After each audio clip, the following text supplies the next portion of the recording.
Abington, St Peter and St Paul Churchyard, a quiet and peaceful place, yet among its graves lie the names of heroes. Across its grounds, 14 military and Commonwealth war graves serve as a solemn reminder of the sacrifices made by those who fought in 2 world wars. Today we focus on the stories of 3 men, each from different backgrounds, each with a different fate, but all bound by their service and sacrifice. Gerald Archibald Langley was born on July the 29th, 1916, the son of Archibald Frank Martin and Mary Elizabeth Langley of Northampton. Educated at Wolverton Grammar School, he would go on to serve his country with distinction during World War II as a pilot in 4-1 Squadron, Royal Air Force. When war engulfed Europe, 4-1 Squadron was at the forefront of Britain's aerial defence. From May to June 1940, they provided critical air cover over Dunkirk, engaging enemy aircraft in fierce dogfights to protect the Allied forces retreating from France. By July 1940, as the Luftwaffe intensified its aerial assault on Britain, 4-1 Squadron took to the skies once again, playing a vital role in the Battle of Britain. Day after day, they scrambled to intercept German bombers and fighters, defending Britain's cities and airfields in one of the most pivotal battles of the war. On September the 11th, 1940, Langley was flying Spitfire X-4325 when he came under fire from a Junkers Ju-88 over Sevenoaks. Despite his aircraft being hit, he successfully bailed out, emerging unscathed from the encounter. But his luck would not hold out. Just 4 days later, on September the 15th, 1940, a date now known as Battle of Britain Day, pilot officer Langley once again took to the skies. This time he was flying Spitfire P9324 when he was engaged in combat with a Messerschmitt Bf-109. Tragically, he was shot down and killed in action. His aircraft is believed to have crashed at Wick House, Bulford. A week later, on Saturday, September the 21st, 1940, pilot officer Gerald Archibald Langley was laid to rest with full military honours. His funeral was attended by an RAF escort of an officer and 12 airmen. As he was lowered to his final resting place, a bugler from the Northamptonshire Regiment sounded the last post. He was just 24 years old. Though his time was short, Pilot Officer Langley stood among the few, those brave airmen who took to the skies in Britain's darkest hour, ensuring that the country would never fall. His name is remembered among the heroes of the Battle of Britain, his sacrifice forever honoured.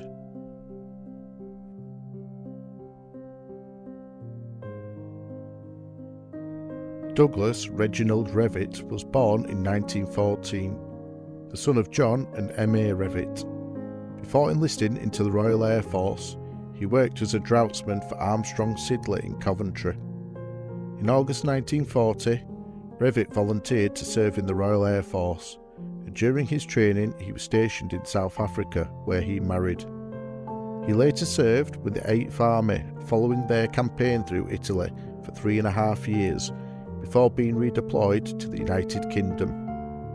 On the night of March 30th, 1944, Pilot Officer Revitt was assigned to Albemarle P1463, tasked with conducting dual night training for 2 trainee pilots.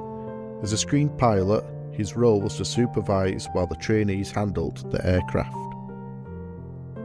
The crew was scheduled to take off at 20:30 hours, but due to poor weather conditions, including snow showers and low visibility, their departure was delayed until 23:30. Just 90 seconds after takeoff, disaster struck. As the aircraft climbed out of Ashbourne, it collided with high-tension cables near Niverton, causing it to slew to port. Moments later, it clipped a tree, tearing a small section of fabric from the fuselage.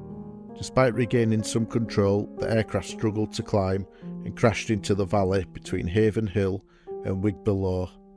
The Court of Inquiry determined that the severe icing was a major factor in the crash. The aircraft had only reached 200 feet, in 2 to 3 miles, far below expected performance. The wings and tail were likely coated in ice, reducing lift. The crew had also raised the flaps, likely in an attempt to increase speed, but this would have further decreased the lift. Following the tragedy, recommendations were made to reinforce pilot training on the dangers of icing to ensure de-icing fluid was applied to aircraft before takeoff in freezing conditions. All 4 crew members were killed. Pilot officer Douglas Reginald Revitt was just 23 years old.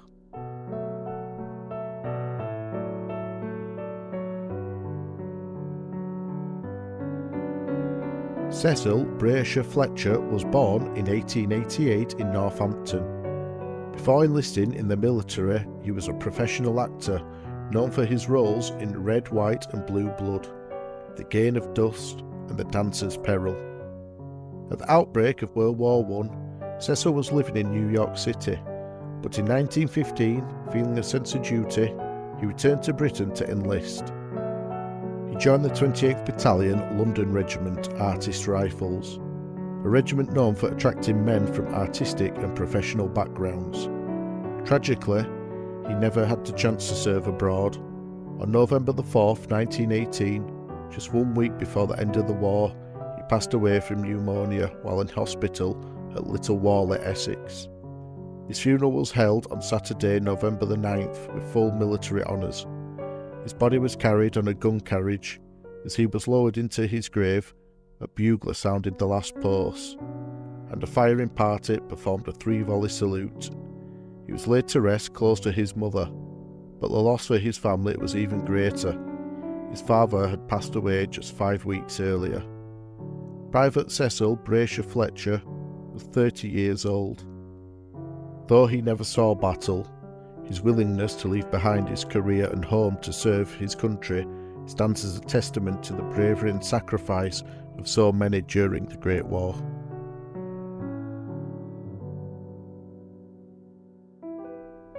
Though separated by time, conflict and circumstance, the lives of Pilot Officer Gerald Archibald Langley, Pilot Officer Douglas Reginald Revitt and Private Cecil Brasher Fletcher share a common thread: service, sacrifice and willingness to put others before themselves. From the skies over Britain and Italy to the quiet hospital wards of Essex, each man answered the call in his own way. Langley soared as one of the few, defending Britain in its darkest hour. Revitt trained the next generation of pilots, shaping the future of the RAF even as danger loomed overhead. Fletcher gave up the glamour of the stage for a uniform, proving that courage comes not just on the battlefield, but in the choice to serve. Today, they lie together in the peaceful grounds of Abington Churchyard, far from the chaos of war, but never forgotten. Their headstones are not just markers, they are stories carved in stone, each name a reminder of the price paid for freedom.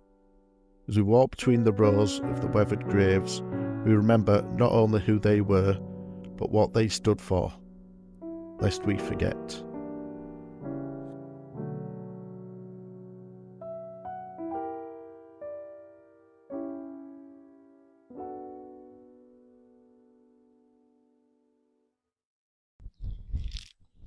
If you like listening to the stories of the history of those who came before, then please give the video a like and subscribe to keep updated about future videos of the history of those who came before.